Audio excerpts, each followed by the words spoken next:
Are you someone that every single time you take off your drone, you're always in the back of your head thinking, oh no, I'm gonna crash my drone? No matter if you're a noob to flying drones or maybe you've been flying a drone for a long time, but no matter the case, every single time that is the thought that runs through your head.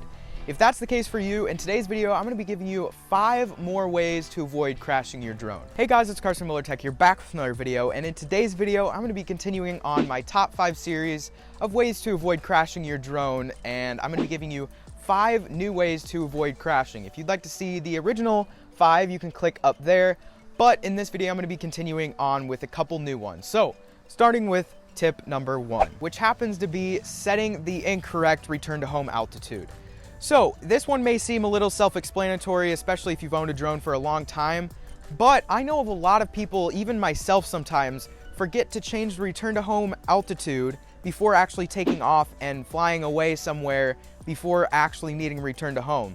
So if you're a person that uses return to home frequently, you're gonna wanna make sure that you actually change that value, because if you have it set too low, again, I personally, and I know of a lot of people that have almost nearly crashed their drones before because the value was set too low.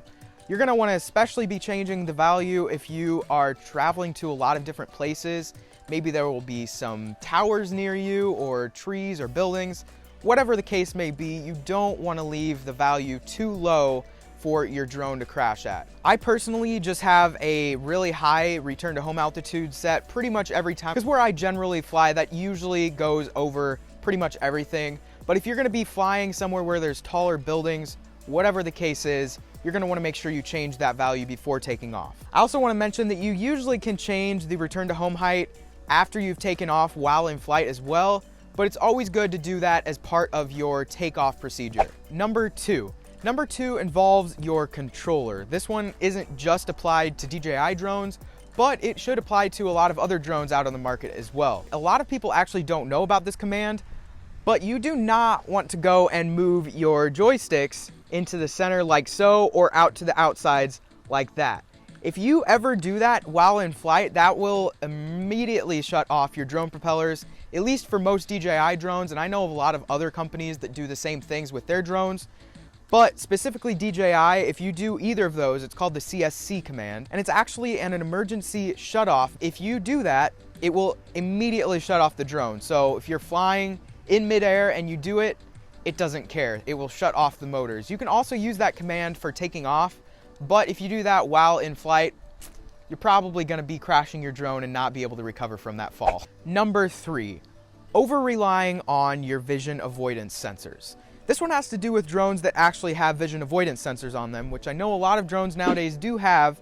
So it's fair to mention that if you have them on your drone, like my Mavic Pro Platinum here has them on the front and on the bottom, don't over-rely on them. I know even myself, I have previously in the past over-relied on them and expected them to avoid me from hitting everything.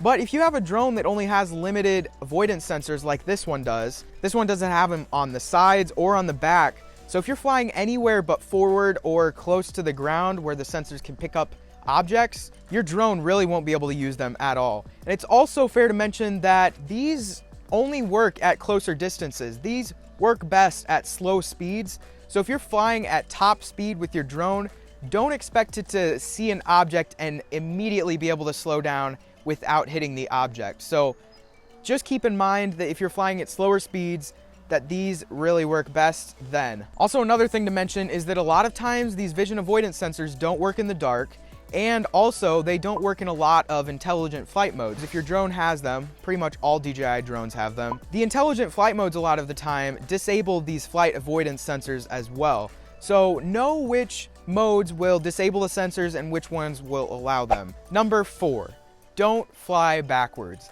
So this one, hear me out.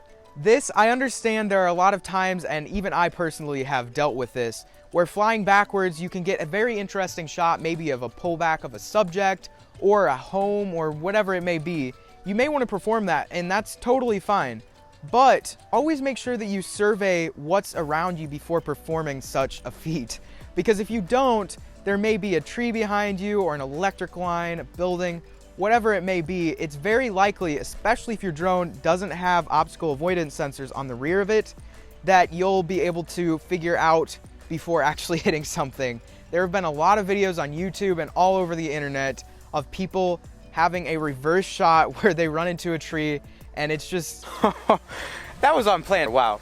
It's not a good day for your drone. You'll end up crashing it. So the key here is just to make sure that you always survey what's around you before performing a reverse flying stunt. Number 5, don't ignore your battery warnings. I know we've all done it. You're out getting a super amazing shot and you're disappointed to see that on your app or on your controller, whatever, it says that your battery is low and that you should return home, or you're not gonna make it home before your drone battery runs out. Your drone likely knows what it's doing, at least most of the time. So it's probably in your better interest to listen to what your app is saying, because even I have had a personal close call before, actually a couple. I've almost ran out of battery. I've landed with like 0% battery a couple of times, and it's just a very frightening thing to be heading home and on such low battery, because as soon as this thing runs out, it's done. It'll fall from the sky. It doesn't matter where it is. So just always make sure that you're not ignoring the battery warnings. And there was supposed to be 5, but here is one bonus one. Number 6,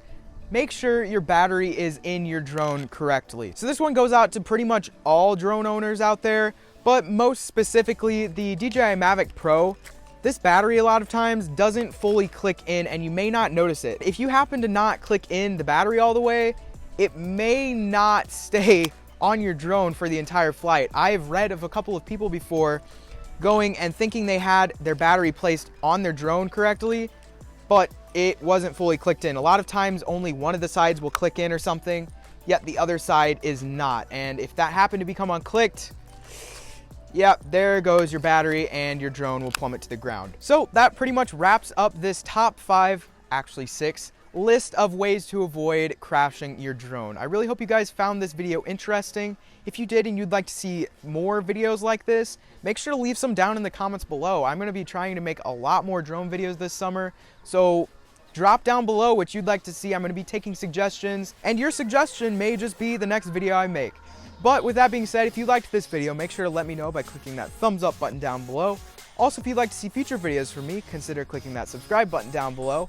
Also, you can find my last video by clicking up there, and the other top 5 videos should be down there. But anyways, guys, that is it for this video. I hope to see you in the next one. Peace.